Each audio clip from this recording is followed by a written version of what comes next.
ஒரு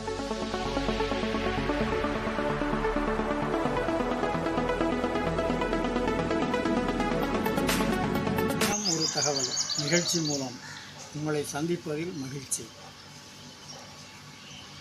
வருகின்ற ஏப்ரல் 19ஆம் நாள் காலையிலிருந்து இந்திய ஜனநாயகத்தின் மிகப்பெரிய திருவிழாவான தேர்தல் துவங்குகின்றது. இந்த தேர்தல் இந்தியா ஒரு ஜனநாயக நாடு என்பதின் அடையாளமாக ஆக்கப்பூர்வமான சிந்தனைகளை மக்கள் மனதிலே விதைக்கின்றது.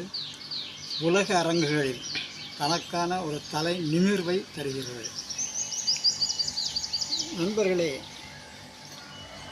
இந்த 2024ஆம் வருடம் நடைபெறுகின்ற இந்த நாடாளுமன்றத்திற்கான பொதுத் தேர்தல் 7 கட்டமாக நடைபெறுகிறது என்று ஆர்வலர்கள் எல்லாம் வருத்தப்பட்டு கொண்டிருக்கின்றார்கள் அல்லது தன்னுடைய கவலையை தெரிவித்துக் கொண்டிருக்கிறார்கள். 160 கோடி மக்களை கொண்ட இந்த திருநாட்டில் 7 கட்டமாக தேர்தல் நடைபெறுகிறது என்பது ஒரு சாதாரண நிகழ்வாகத்தான் நான் நினைக்கின்றேன். நம்முடைய இந்திய சுதந்திர நாட்டில் 1951 தான் முதல் நாடாளுமன்றத்திற்கான தேர்தல் நடைபெற்றது. அந்த காலகட்டத்திலே நம்முடைய மக்களுக்கு போதுமான அளவிற்கு தேர்தல் பற்றிய விழிப்புணர்வுகளோ சிந்தனைகளோ இல்லாத காலகட்டம். எனவே 1951 செப்டம்பரில் இந்திய முழுமைக்கும் ஒரு மாதிரி தேர்தல் நடத்தப்பட்டது. அதன் பின்னர் தான் 1951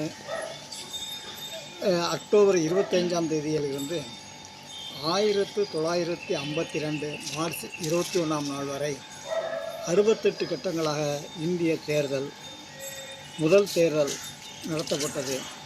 36 கோடி ஜனங்கள் இருந்த அந்த காலகட்டத்திலே 68 கட்டங்களாக தேர்தல் நடத்தப்பட்டது என்றால் 160 கோடிக்கு மேல் ஜனங்கள் வசிக்கின்ற இந்த நாட்களில் 7 கட்டங்களாக தேர்தல் நடைபெறுகிறது என்பது ஒரு ஆச்சரியமான விஷயம் அல்ல.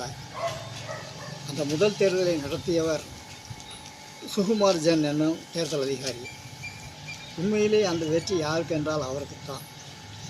அந்த முதல் தேர்தலிலே 45% வாக்குகளை பெற்று 364 இடங்களில் காங்கிரஸ் பெரும்பான்மை பெற்றுகின்றது. இந்திய தேசிய காங்கிரஸ் பெரும்பான்மை பெற்றுகின்றது. 2வது இடத்திலே 16 இடங்களை பெற்று கம்யூனிஸ்ட் கட்சிகள் எதிர்வரிசையை அமர்ந்திருந்தது. அந்த நாளை நினைத்து பார்க்கின்றோம். எந்த அடிப்படை நவீனங்களும் உருவாகாத அந்த காலகட்டத்திலே மிகப்பெரிய ஜனநாயக திருவிழாவை வெற்றி கண்டவர்கள் நாம். இன்றும் நாம் வெல்வோம், மக்கள் வெல்வார்கள். இந்த நேரத்திலே இந்த தேர்தலை பற்றி நான் எழுதிய ஒரு சிறு கவிதையை உங்களோடு பகிர்ந்து கொள்வதிலே எனக்கு மகிழ்ச்சி உண்டு. கவிதையின் தலைப்பு ஒரு நிமிட மன்னம். எப்போதும் இல்லை, அப்போது மட்டும்தான் வரிசையில் நின்று வாக்குப்பதிவு எந்திரத்தின் முன் நிற்கும் அப்போது மட்டும்தான் நீ ஒரு நிமிட மன்னம். இந்த வாக்குகள் இந்த நாட்டை வளப்படுத்தும், உன் வாழ்வை உயர்வுபடுத்தும். அன்றாடம் 1000 வேலைகள் நமக்குண்டு. ஆனாலும் வாக்களிக்கும் நாளை மறந்து விடாது. அது உன் உரிமை மட்டுமல்ல, கடமையும் ஆகும். வாய்ப்பு